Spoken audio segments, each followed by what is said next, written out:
ಎಲ್ರಿಗೂ ನಮಸ್ಕಾರ. Class fifth transition activities ಏನಿದೆ ಫೋರ್ತ್ ವೀಕಲ್ಲಿ ಅನ್ನೋದನ್ನು ನೋಡೋಣ ಬನ್ನಿ. ವೀಕ್ ಫೋರಲ್ಲಿ 2 LOಗಳನ್ನು ಕೊಟ್ಟಿದ್ದಾರೆ. Response orally and writes words phrases simple sentences and short paragraphs accurately as dictated by the teacher. So ಓರಲ್ಲಾಗಿ ಮತ್ತು ರೈಟಿಂಗಲ್ಲಿ ವರ್ಡ್ಸ್ಗಳು ಪ್ರೇಸಸ್ಗಳು ಸೆಂಟೆನ್ಸ್ಗಳನ್ನು ಮತ್ತು ಶಾರ್ಟ್ ಪ್ಯಾರಾಗ್ರಾಫ್ಸ್ನ ಡಿಕ್ಟೇಟ್ ಮಾಡಬೇಕು ಟೀಚರು. ಅದಕ್ಕೆ ರೆಸ್ಪಾಂಡ್ ಮಾಡ್ತಾರೆ ಅಂತ ಓರಲ್ಲಾಗಿ ಮತ್ತು ರೈಟಿಂಗಲ್ಲೂ ಕೂಡ ರೆಸ್ಪಾಂಡ್ ಮಾಡೋದು. Use simple nouns pronouns verbs objectives preposition to form meaningful sentence in speech and writing ಎರಡರಲ್ಲೂ ಬಳಸ್ತಕ್ಕಂಥದ್ದು. ಇಲ್ಲಿ ಏನಂದರೆ blend digraph silent letters sight words review sentence question structures noun pronouns and verbs adjectives and prepositions ಅಂತ ಈ ಆ್ಯಕ್ಟಿವಿಟೀಸ್ನ 5 ದಿನಕ್ಕೆ ಹಂಚಿಕೆ ಮಾಡಲಾಗಿದೆ. Monday blends digraphs and silent letters. ಇವತ್ತು ಏನಂದರೆ ಬ್ಲೆಂಡ್ಸ್ ಡಯಾಗ್ರಾಫ್ಸ್ ಆ್ಯಂಡ್ ಸಫಿಕ್ಸದ್ದು ಪೋಸ್ಟರ್ಸ್ ಬೇಕು, ನಮಗೆ ಹೈಲೈಟರ್ಸ್ ಬೇಕು. ಸೊ ಇಷ್ಟು ಕಾನ್ಸೋನೆಂಟ್ ಬ್ಲೆಂಡ್ಸ್ಗಳನ್ನು ಫಸ್ಟು ಮಾಡ್ತಕ್ಕಂಥದ್ದು. ದ ಸ್ಲೈಡ್ ಸೌಂಡ್ಸ್ ಅಂತಕ್ಕಂಥದ್ದು. Display the table show the students that in a blend we slide from one sound to the next but we can still hear both letters. ಅಂದ್ರೆ ನಾವು ಏನು ಮಾಡ್ತೀವಿ ಇವರಿಗೆ ಮಕ್ಕಳಿಗೆ ಬ್ಲೆಂಡ್ ಅಂತಂದರೆ ಒಂದು ಅಕ್ಷರದ್ದು ಜೊತೆಗೆ ಮತ್ತೆ ಒಂದು ಅಕ್ಷರನ ಸೇರಿಸ್ಕೊಂಡು ಇಲ್ಲಿ ಹೇಳ್ತೀವಿ. ಸೊ ಎರಡೂ ಅಕ್ಷರದ ಸೌಂಡ್ಸ್ ಇಲ್ಲಿ ಬರ್ತದೆ ನಮಗೆ ಅಂತಕ್ಕಂಥ. Point to the word students must say the individual sound first then the whole word. ರ್ ಫ್ರ ಆಕ್ ಫ್ರಕ್. ಸೊ ಈ ಥರ ಈ ಬ್ಲೆಂಡ್ಸ್ಗಳನ್ನು ಓದಬೇಕು. L blends, R blends, S blends, B blends, F blends ಅಂತ ಇಲ್ಲಿ ಅವ್ರು ಚಾರ್ಟ್ ಮಾಡಿದ್ದಾರೆ. ಸೊ ಎಲ್ಲ ವರ್ಡ್ಸನ್ನ ಇಲ್ಲಿ ಹೇಳಬೇಕಾಗುತ್ತೆ ಮಕ್ಕಳಿಗೆ. ಇಲ್ಲಿ ನೋಡ್ರಿ, ಖ ಲ ಕ್ಲ ಇಪ್ ಕ್ಲಿಪ್, ಫ ಲ ಫ್ಲ ಫ್ಲಾಗ್, ಸ ಲ ಸ್ಲ್ ಸ್ಲ ಸ್ಲತ್, ಐ ಪಿ ಇಪ್ ಸ್ಲಿಪ್. ಈ ಥರ ಆ ಮಕ್ಕಳಿಗೆ ಬ್ಲೆಂಡ್ಸ್ಗಳ ಬಗ್ಗೆ ಹೇಳಬೇಕು. ಸೊ ನೆಕ್ಸ್ಟ್ ಬಂದು practice teachers shouts flow as sounds must find a word in the table or think of new one. Fly flat. So next ಬಂದು ಡಯಾಗ್ರಾಫ್ಸ್ ಅಂತಂದೇಳಿ. ಸೊ ಇಲ್ಲಿ ಬ್ಲೆಂಡ್ಸಲ್ಲಿ ಏನಾಗುತ್ತೆ ಅಂದರೆ ಎರಡೂ ಅಕ್ಷರಗಳ ಸೌಂಡು ನಮಗೆ ಕೇಳಿಸುತ್ತೆ. ಇಲ್ಲಿ ಫ ಲ ಇದ್ದರೆ ಫ್ಲ ಅಂತ ಎರಡೂ ಅಕ್ಷರಗಳ ಸೌಂಡ್ ಹೇಳ್ತೀವಿ. ಬಟ್ ಇನ್ ದ ಡಯಾಗ್ರಾಫ್ಸ್ ಏನಾಗುತ್ತೆ ಅಂತಂದರೆ ಡಿಫ್ರೆಂಟ್ ಫ್ರಮ್ ಬ್ಲೆಂಡ್ಸ್, ಇವು 2 letters set together to create brand new sound. So ಡಯಾಗ್ರಾಫ್ಸಿಗೂ ಬ್ಲೆಂಡ್ಸಿಗೂ ಡಿಫ್ರೆನ್ಸ್ ಏನು ಅಂದರೆ ಬ್ಲೆಂಡ್ಸ್ ಏನಾಗುತ್ತೆ ಎರಡೂ ಸೌಂಡ್ ಬರುತ್ತೆ. ಡಯಾಗ್ರಾಫ್ಸಲ್ಲಿ ಎರಡು ಲೆಟರ್ಗಳು ಸೇರ್ಕೊಂಡು ಕಾನ್ಸನೆಂಟ್ ಸೇರ್ಕೊಂಡು ಒಂದು ಹೊಸ ಸೌಂಡನ್ನು ಕ್ರಿಯೇಟ್ ಮಾಡುತ್ತೆ. ಇಲ್ಲಿ ನೋಡ್ರಿ, ಸಿ ಸೌಂಡ್ ಏನು ಖ, ಎಚ್ ಸೌಂಡು ಹ ಹ. ಸೊ ಖ ಹ ಏನಾಗಬೇಕು ನೋ ಇಲ್ಲಿ ಛ ಆಗ್ಬಿಡ್ತೈತಿ. ಇದು ಇಲ್ಲಿ ಶ, ಇದಕ್ಕೊಮ್ಮೆ ಥ ಆಗ್ತತಿ, ಒಮ್ಮೆ ದ ಆಗ್ತತಿ. ಇದು ಹ, ಇದು ಫ ಆಗ್ತತಿ. ಸೊ ಈ ಥರ ಎರಡೂ ಕಾನ್ಸನೆಂಟ್ಸು ಸೇರಿಕೊಂಡು ಒಂದು ಹೊಸ ಸೌಂಡನ್ನು ಕ್ರಿಯೇಟ್ ಮಾಡ್ತಕ್ಕಂಥದ್ದು digraphs. This is the different between blends and digraphs. So ಇಲ್ಲಿ ಇವನು ಕೊಟ್ಟಾರೆ, ಇವನ್ನ ರಿಪೀಟ್ ಹೇಳಿಸಿದರೆ ಮಾತ್ರ ಮಕ್ಕಳಿಗೆ ಆ ಒಂದು ಸೌಂಡ್ ಏನಾಗುತ್ತೆ ಡ್ರಿಲ್ಲಿಂಗ್ ಇಲ್ಲಿ ಕೊಟ್ಬಿಟ್ಟಾರೆ. ಅದು ಅವರೇ ಹೇಳಿದ್ದಾರೆ. Drill a call and response drill teachers a sh student respond sheep, teachers a ch student respond watch. ಈ ಥರ ಮಕ್ಕಳು ಏನು ಮಾಡಬೇಕು, ಆ ಡ್ರಿಲ್ಲಿಂಗ್ ಮೆಥಡಲ್ಲಿ ಇದನ್ನು ಕಲಿಬೇಕು. Next one the silent letter detectives ಅಂತ ಕೊಟ್ಟಿದ್ದಾರೆ ನೋಡಿ. ಇಲ್ಲಿ ತುಂಬ ಕ್ಲಿಯರಾಗಿ ನಮಗೂ ಕೂಡ ಎಕ್ಸ್ಪ್ಲೇನ್ ಮಾಡಿನೇ ಅವ್ರು ಹೇಳ್ತಾರೆ. Tell the students English is full of lazy letters. They show up for the party but they don't make a sound. We call them ghost letters. ಅವರು ಪಾರ್ಟಿ ಒಳಗೆ ಇರ್ತಾರ, ಅಂದ್ರೆ ಲೆಟರ್ನಾಗ ವರ್ಡ್ನಾಗ ಇರ್ತಾರ, ಬಟ್ ಸೌಂಡ್ ಮಾಡಂಗಿಲ್ಲ, ಗೋಸ್ಟ್ ಲೆಟರ್ಸ್ ಅಂತ. Display on the table, keep the silent letters column empty and let the children discover which letter is a ghost as you say the word. So ಏನು ಮಾಡಬೇಕಿಲ್ಲಿ ವರ್ಡ್ಸ್ಗಳನ್ನು ಇಡಬೇಕು.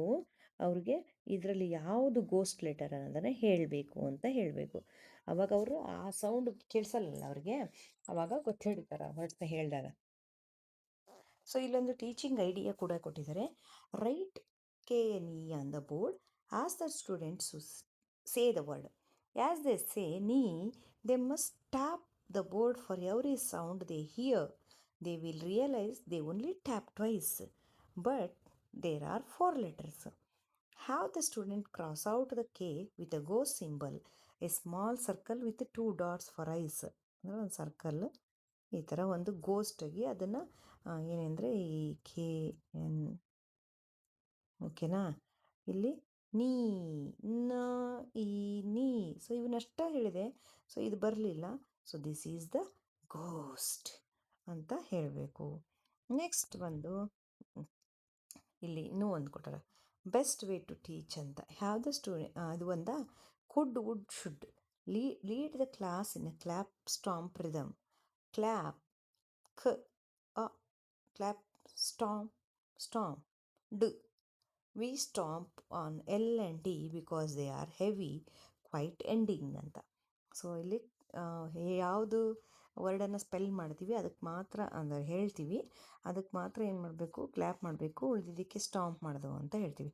So the practice drill, teacher rights 5 words on the board. One student from each group runs to the board. Their job is not to write, it's to erase only the silent letter while the class says the word aloud. ಇಲ್ಲಿ words ಬರಿಬೇಕು, ಒಂದು 5 word ಬರಿಬೇಕು.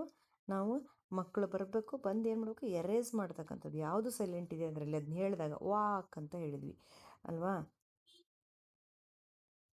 So walk ಅಂತಂದಾಗ, so walk ಅಂದಾಗ L silent, no ಅಂದಾಗ K silent, wrist ಅಂದಾಗ W silent, claim ಅಂದಾಗ B silent, should ಅಂತಂದಾಗ ಎಲ್ ಸೈಲೆಂಟ್ ಆಗುತ್ತೆ.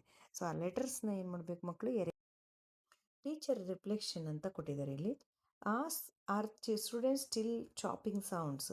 Frog. Are they successfully sliding? Frog. ಅಂದರೆ ಇಲ್ಲಿ ಟೀಚರ್ ಏನು ಅಬ್ಸರ್ವ್ ಮಾಡ್ಬೇಕಂದ್ರೆ ಎಫ್ ಆರ್ ಓ ಜಿ ಅನ್ನೋದನ್ನು ಫರ್ ಆಗ್ ಹಿಂಗೆ ಹೇಳ್ತಾ ಇದ್ದಾರಾ ಅಥವಾ ಬ್ಲೆಂಡ್ ಮಾಡಿ ಹೇಳ್ತಾ ಇದ್ದಾರಾ? ಫ್ರ ಆಗ್ ಫ್ರಾಗ್ ಅಂತಕ್ಕಂಥದ್ದನ್ನು ಇದನ್ನು ಸ್ವಲ್ಪ ಗಮನಿಸಬೇಕು. Can student explain the difference between a blend and a digraph? ಮಕ್ಕಳಿಗೆ ಏನಂತಂದ್ರೆ where you hear both where a new sound is born ಅಂತ. ಅಂದರೆ ಮಕ್ಕಳಿಗೆ ಡಯಾಗ್ರಾಫ್ ಬ್ಲೆಂಡ್ ವ್ಯತ್ಯಾಸ ಗೊತ್ತಾಗ್ತಾ ಇದೆಯಾ? ಆಮೇಲೆ ಏನು ಸೈಲೆಂಟ್ ಲೆಟರ್ನ ತಿಳ್ಕೊಂಡಿದ್ದಾರಾ? ಈ ಥರದ್ದು ರಿಫ್ಲೆಕ್ಷನನ್ನು ನೋಡ್ಕೊಂಡಿರಬೇಕು. ಲಿಸನ್ ಆ್ಯಂಡ್ ರೈಟ್ ಅಂತ ಇದೆ. Listen to your teacher and write the words called out. Short vowels and ಬ್ಲೆಂಡ್ಸ್ನ ಇಲ್ಲಿ ಹೇಳ್ಬೇಕಂತ ಹೇಳಿದ್ರೆ, circle the blend or digraph in each word ಅಂತ ಕೊಟ್ಟಿದ್ದಾರೆ. ಸರ್ಕಲ್ ಫ್ರಾಕ್ ಸೌಂಡ್, ಸೊ ಇಲ್ಲಿ ಸರ್ಕಲ್ ಮಾಡಬೇಕು. ನೆಕ್ಸ್ಟ್ ಬಂದು underline the word in the pair that has a silent letter. ನೋಡಿಲ್ಲಿ ಎಷ್ಟು ಚಂದ ಐತಿ. ಕಿಕ್, ಇಲ್ಲಿ ಖ ಆಲ್ರೆಡಿ ಸೌಂಡ್ ಆಗಿದೆ. ಇಲ್ಲಿ ನೀ, ಇಲ್ಲಿ ಕ ಸೌಂಡ್ ಬಂದಿಲ್ಲ. ವಾಕ್ ಇಲ್ಲಿ ಎಲ್ಲಿಲ್ಲ, ವೇಕಲ್ಲಿ ಎಲ್ಲವೂ ಸೌಂಡ್ ಮಾಡಿದೆವು. ಈ ಥರ ಸೈಲೆಂಟ್ ಲೆಟರ್ ಯಾವುದು ಅನ್ನೋದನ್ನು ಅಂಡರ್ಲೈನ್ ಮಾಡಬೇಕು. ಆ್ಯಂಡ್ ಆ್ಯಡ್ 2 more ವರ್ಡ್ಸ್ ಶ ಸೌಂಡ್ ಇರ್ತಕ್ಕಂಥದ್ದು, ಥ ಸೌಂಡ್, ಕ್ಲ ಸೌಂಡ್, ಬೇರೆ ಬೇರೆ ವರ್ಡ್ಸ್ನ ಬರೀರಿ ಅಂತ ಹೇಳಿದ್ದಾರೆ. Next sight words review. Identify and spell 10 to 15 common sight words accurately. Sight word brick wall, punctuation fans ಬೇಕು ನಮಗೆ ಇಲ್ಲಿ. ದ ಸೈಟ್ ವರ್ಡ್ ಬ್ರಿಕ್ ಡ್ರಿಲ್ಲಿಗೆ ಏನು ಹೇಳಿದ್ದಾರೆ ಅಂದರೆ, ಇಲ್ಲಿ ಮಕ್ಕಳಿಗೆ almost explain that some words are rule breakers, they don't follow the vowels we learned, we have memorise them by sight. So ಅವು ಯಾವ ರೂಲ್ಸ್ನ ಏನು ಬ್ಲೆಂಡ್ ಆಗೋದು, ಡಯಾಗ್ರಾಫ್ ಆಗೋದು, ಕೆಲವೊಂದನ್ನು ರೂಲ್ಸ್ನ ಫಾಲೋ ಮಾಡೋಂಗಿಲ್ಲ ಅಂತಂದು ಅವನ್ನ ಹೇಳ್ರಿ ಅಂತ ಹೇಳಿದ್ದಾರೆ. The sounds like tricky part said ಅಲ್ಲ, ಇದು ಸೆಡ್. ನೋಡಿ ಇಲ್ಲಿ ಎ ಮತ್ತು ಐ ಬಂದಾಗ, ಇದನ್ನು ಎ ಅಂತ ಲಾಂಗ್ ಓವೆಲ್ ಆಗುತ್ತೆ. ಬಟ್ ಇಲ್ಲಿ ಸೆಡ್ ಎ ಸೌಂಡ್ ಅಷ್ಟ ಬರ್ತೈತಿ, ಸಿಂಗ್ ಓವೆಲ್ ದೇ. ಹೌದಾ? ಈ ಥರ ಮಕ್ಕಳಿಗೆ ಈ ಒಂದು ವರ್ಡ್ಸ್ನ ಸೈಟ್ ವರ್ಡ್ಸ್ನ ಹೇಳಬೇಕು. Look, say, cover, right. Student look at the word, say it, cover it with their hand, right it from memory in their notebook. ಮಕ್ಕಳು ಅದನ್ನು ಮೊದಲು ಏನು ಮಾಡಬೇಕು, ಈ ವರ್ಡ್ನ ಸೈಟ್ ವರ್ಡ್ಸ್ನ ಪ್ರಾಕ್ಟೀಸ್ ಹೆಂಗೆ ಹೇಳ್ತಾ ಇದಾರೆ ಅವರು? ಫಸ್ಟು ಲುಕ್, ಸೇ ಮೊದಲು ನೋಡ್ರಿ, ಆಮೇಲೆ ಹೇಳ್ರಿ, ಆಮೇಲೆ ಕೈಯಿಂದ ಈ ಥರ ಮುಚ್ಚ್ರಿ, ಆಮೇಲೆ ಅದನ್ನು ನೋಡ್ಲಿದಂಗೆ ಬರೀರಿ ಅಂತ. ಏರ್ ಸ್ಪೆಲ್ ಅಂತ ಹೇಳಿದರೆ ಗಾಳಿಯಲ್ಲಿ ಬರೀತಕ್ಕಂಥದ್ದು. WH ಕ್ವಶನ್ಸ್ ಟೇಬಲ್ ಅಂತ ಕೊಟ್ಟಾರ. ಸೊ WH ಕ್ವಶನ್ಸ್ ಎಲ್ಲಿ ಬಳಸ್ತೀವಿ, ಯಾವ ಥರ ಬಳಸ್ತೀವಿ ಅನ್ನೋದನ್ನು ಹೇಳಬೇಕು ಇಲ್ಲಿ ಅಂತ. ಅದಕ್ಕೆ ಕ್ವಶನ್ಸ್ ಫಾರ್ಮೇಷನ್ ಟ್ರಾನ್ಸ್ಫಾರ್ಮೇಷನ್ ಅಂತ. Flip the sentence, right statement, ಒಂದು ಸ್ಟೇಟ್ಮೆಂಟ್ನ ಮಾಡಬೇಕು. The cat was on the mat, where was the cat, who is on the mat. ಈ ಥರ ಮಕ್ಕಳಿಗೆ ಒಂದು ಅಂಡರ್ಲೈನ್ ಮಾಡಿ ಇದನ್ನು ತಿಳಿಸ್ಬೇಕು. ಸೊ ಇಲ್ಲಿ ಆ್ಯಕ್ಟಿವಿಟಿ ಶೀಟ್ ಇದೆ, ಅದನ್ನು ನೋಡಿ ಮಾಡ್ಬೋದು. ಇನ್ನು 21th day sentences and question structures ಅಂತ ಇದೆ. ಸೊ ಇಲ್ಲಿ LTM ರೈಟರ್ಸ್ ಟೂಲ್ ಕಿಟ್ ಬೇಕು. Summary of rules, magic key, vowel teams, silent letters, sight words, ಈ ಥರದ್ದು ಟೂಲ್ ಕಿಟ್ಟು. ಪಿಕ್ಚರ್ ಪ್ರಾಂಪ್ಟ್ಸ್ ಬೇಕು. ಪ್ಯಾರಾಗ್ರಾಫ್ ಪಲ್ಸ್ ಅಂತ. Before writing the teacher reads a short paragraph twice, ಆ students to paint the picture in their minds. ಮಕ್ಕಳಿಗೆ ಅದನ್ನು paint ಮಾಡಿಕೊಡ್ರಿ, means ಅದನ್ನು imagination ಮಾಡಿಕೊಡ್ರಿ ಅಂತ. Teacher reads the first sentence, the whole class repeats it back. The teacher reads it again, the class whispers it. ಮಕ್ಕಳಿಗೆ ಒಂದು ಸೆಂಟೆನ್ಸ್ನ ಹೇಳ್ತಾರೆ, ಮಕ್ಕಳು ಅದನ್ನು ಕೇಳಿಸ್ಕೋಬೇಕು, ಅದನ್ನು ಹೇಳಬೇಕು. ಹೇಳಿ ಮತ್ತೆ ಸೆಕೆಂಡ್ ಟೈಮ್ ಮತ್ತೆ ಟೀಚರ್ ಹೇಳ್ತಾರೆ, ಮಕ್ಕಳು ಅದನ್ನು ವಿಸ್ಪರ್ ಮಾಡಬೇಕು, ಮೆಲುದನಿಯಲ್ಲಿ ಹೇಳ್ತಕ್ಕಂಥದ್ದು. Sentence 1, the bright sun was high, focus sight words plus I. The said it was time to play, a sound. Next, where is the green jeep, ಇಲ್ಲಿ ಕ್ವಶನ್ ವರ್ಡು ಮತ್ತು ಈ ಸೌಂಡ್ಗೆ ಬೇಕು, ಫೋಕಸ್ ಮಾಡಬೇಕು ಮಕ್ಕಳಿಗೆ. ಇದು ವರ್ಡ್ ಬ್ಯಾಂಕ್ ಬ್ರೈನ್ ಸ್ಟಾರ್ಮ್ ಅಂತ ಹೇಳ್ಯಾರ. A day at the beach or the rainy day ಅಂತಕ್ಕಂಥ ಪಿಕ್ಚರ್ಸ್ನ ತೋರಿಸ್ರಿ. ಕಲಾಬ್ರೇಟಿವ್ ಟೇಬಲ್ ಅಂತ ಕೊಟ್ಟರೆ, build word bank on the board together. So children have the tools to write on their own. ಇಲ್ಲಿ ಕೊಟ್ಟಾರೆ ನೋಡ್ರಿ ಎಲ್ಲವೂ. ಇಲ್ಲಿ ಆ್ಯಕ್ಷನ್ ವರ್ಡ್ ಇದೆ, ಆಮೇಲೆ describing words, sight words to use, ಇವನ್ನ ಯೂಸ್ ಮಾಡಿ ಡ್ರಿಲ್ಲಿಂಗ್ ಮೆಥಡಲ್ಲಿ ಇದನ್ನು ಹೇಳ್ಕೊಡ್ರಿ. Independent creative writing. Student must write their own 3-sentence paragraph. Student 1 must be statement. Student must be vowel team. Student sentence 3 must be a question. Peer editing, gallery, walk ಅಂತ. ಮಕ್ಕಳ ಜೊತೆ ಕುಂದ್ರಿಸಿ ಈ ಥರ 3 ಸೆಂಟೆನ್ಸ್ನ, 3 sentence ಏನಾಗಿರಬೇಕು, 1ನೇ sentence statement ಆಗಿರಬೇಕು, 2ನೇ statement Oval ಟೀಮಲ್ಲಿರಬೇಕು, 3ನೇ statement question sentence ಆಗಿರಬೇಕು ಅಂತ ಹೇಳ್ತಾರೆ.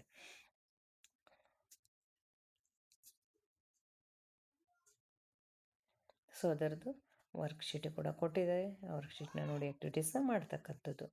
ಇನ್ನು 23 ಡೇ ನೌನ್ಸ್ ಪ್ರನೌನ್ಸ್ ವರ್ಬ್ ಅಂತ ಇದೆ. ಸೊ ಇಲ್ಲಿ ವಾರ್ಮಪ್ ಗೇಮ್ ಅಂತ, ಮೂವ್ ಆ್ಯಂಡ್ ಫ್ರೀಸ್ ಅಂತ 10 ಮಿನಿಟ್ಸು. ಇಲ್ಲಿ ಏನು ಮಾಡಬೇಕು, ವಾಕ್ ಫ್ರೀಸ್ ಅಂತ ಮಕ್ಕಳನ್ನ ಸರ್ಕಲಲ್ಲಿ ನಿಲ್ಲಿಸಿ ಮಕ್ಕಳಿಗೆ ಆ್ಯಕ್ಷನ್ ಕೊಡಬೇಕು. ಒಂದು ಆ್ಯಕ್ಷನ್ ಮಾಡ್ತಾ ಇರ್ತಾರೆ, ಫ್ರೀಸ್ ಅಂದ ತಕ್ಷಣ ಸ್ಟ್ಯಾಚು ಮೋಡಲ್ಲಿ ನಿಂತ್ಕೋಬೇಕು. ಯಾರು ಸ್ಟ್ಯಾಚು ನಿಂತಿಲ್ಲ ಅಥವಾ ರಿಪೀಟ್ ಮಾಡ್ತಾರೆ ಅವರು ಅಲ್ಲಿಂದ ಔಟ್, ಈ ಥರ. So these are called the verbs ಅಂತ ಹೇಳಬೇಕು. ನೀವೇನು ಆ್ಯಕ್ಷನ್ ಮಾಡಿದ್ರಿ ಅದು ವರ್ಬ್ ಅಂತ. ಸೊ ಅದು ನೆಕ್ಸ್ಟ್ ಪ್ರಶ್ನೆ ಕೇಳಬೇಕು, ಯಾರಿಗೆ who likes to jump, who likes to dance, ಈ ಥರ ಪ್ರಶ್ನೆ ಕೇಳಿ ಏನು ಆನ್ಸರ್ ಬರ್ತದಲ್ಲ ಅದನ್ನು ನೌನ್ಸ್ ಅಂತ ಹೇಳಬೇಕು. ಸೊ ವರ್ಬ್ಸು ನೌನ್ಸ್ ಆಯಿತು. ನೆಕ್ಸ್ಟ್, ಇನ್ಸ್ಟೀಡ್ ಆಫ್ ನೇಮಿಂಗ್ ವರ್ಡ್ಸ್, ಈಗ ನೌನ್ಸ್ ಯಾರ ಹೆಸರು ಹೇಳಿದ್ರಾ ಅದ್ರ ಜೊತೆಗೆ ಅವ್ರಿಗೆ ಇನ್ನೊಂದು ಆ ಹೆಸರು ಬದಲಾಗಿ ಏನಾದರೂ ಯೂಸ್ ಮಾಡ್ತೀವಾ. ರಾಜು ಲೈಕ್ಸ್ ಡ್ಯಾನ್ಸ್ ಅಂತಂದರೆ ಹೀ ಲೈಕ್ಸ್ ಡ್ಯಾನ್ಸ್. ಸೊ ಈ ರಾಜು ಬದಲಾಗಿ ಹೀ ಯೂಸ್ ಮಾಡಿದ್ದೀವಿ, ಅದನ್ನು ಪ್ರನೌನ್ ಅಂತ ಕರಿತೀವಿ ಅನ್ನೋದನ್ನು ತಿಳಿಸ್ಕೊಡ್ಬೇಕು.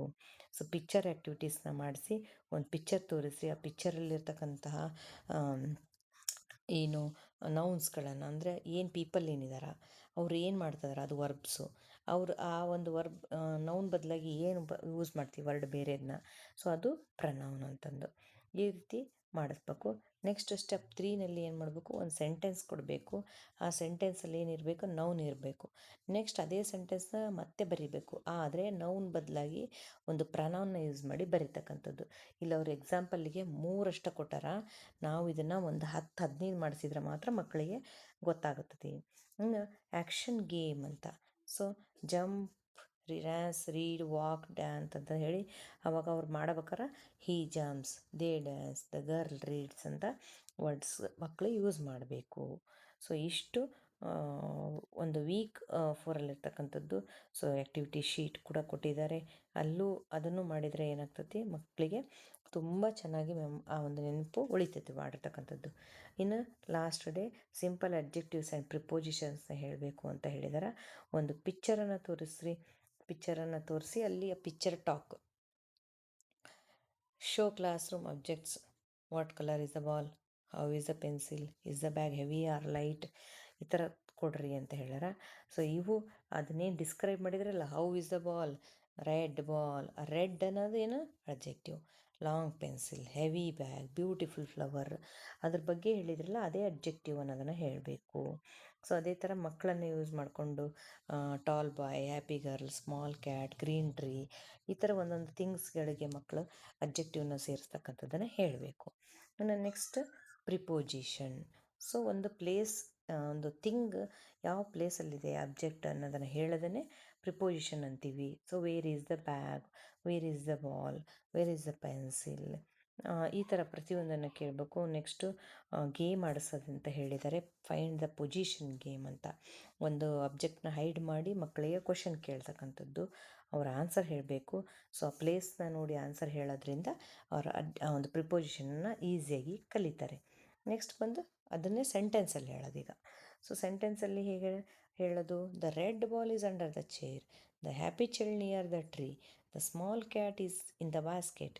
ಸೊ ಈ ಥರ ಮಕ್ಕಳಿಗೆ ಅದನ್ನು ಅಬ್ಜೆಕ್ಟಿವ್ಸ್ನ ಯೂಸ್ ಮಾಡ್ಕೊಂಡು, ನೌನ್ಸ್ನ, ಪ್ರನೌನ್ಸ್ನ, ವರ್ಬ್ಸ್ನ ಯೂಸ್ ಮಾಡ್ಕೊಂಡು ಇಡೀ ಸೆಂಟೆನ್ಸ್ನಲ್ಲಿ ಎಲ್ಲ ಏನು ಕಲ್ತಿರ್ತಾರಲ್ಲ ಅಬ್ಜೆಕ್ಟಿವ್ಸು, ಪ್ರಿಪೊಸಿಷನ್ಸು, ನೌನು, ಪ್ರನೌನ್ಸು, ವರ್ಬ್ಸು, ಇದೆಲ್ಲವನ್ನು ಬಳಸ್ಕೊಂಡು ಸೆಂಟೆನ್ಸ್ ಮಾಡೋದನ್ನು ಮಕ್ಕಳಿಗೆ ಹೇಳ್ಕೊಡ್ಬೇಕು. ಸೊ ಕೊನೆಯಲ್ಲಿ ಮಕ್ಕಳು ಇದೆಲ್ಲ ರಿಫ್ಲೆಕ್ಟ್ ಮಾಡ್ಕೋಬೇಕು. ನಾವು ಏನಂತಂದರೆ ಎಲ್ಲವನ್ನು ಕಲ್ತಿದ್ದಾರಾ, ಅಬ್ಜೆಕ್ಟಿವ್ಸ್ ಅಂದರೆ ಗೊತ್ತಾಯ್ತಾ ಅವ್ರಿಗೆ, ಪ್ರಿಪೊಸಿಷನ್ ಅಂದರೆ ಗೊತ್ತಾಯ್ತಾ, ಈ ಥರ ಮಕ್ಕಳಿಂದ ರಿಫ್ಲೆಕ್ಷನ್ ತಗೊಂಡು ಈ ಒಂದು ವಾರವನ್ನು ಮುಗಿಸ್ಬೇಕು. ಒಂದು ಆ್ಯಕ್ಟಿವಿಟಿ ಶೀಟ್ ಕೂಡ ಇರುತ್ತೆ, ಆ ಆ್ಯಕ್ಟಿವಿಟಿ ಶೀಟನ್ನು ಕೂಡ ಕಂಪ್ಲೀಟ್ ಮಾಡಬೇಕು. This is all about the fourth week class 5 English transition activities. Thank you.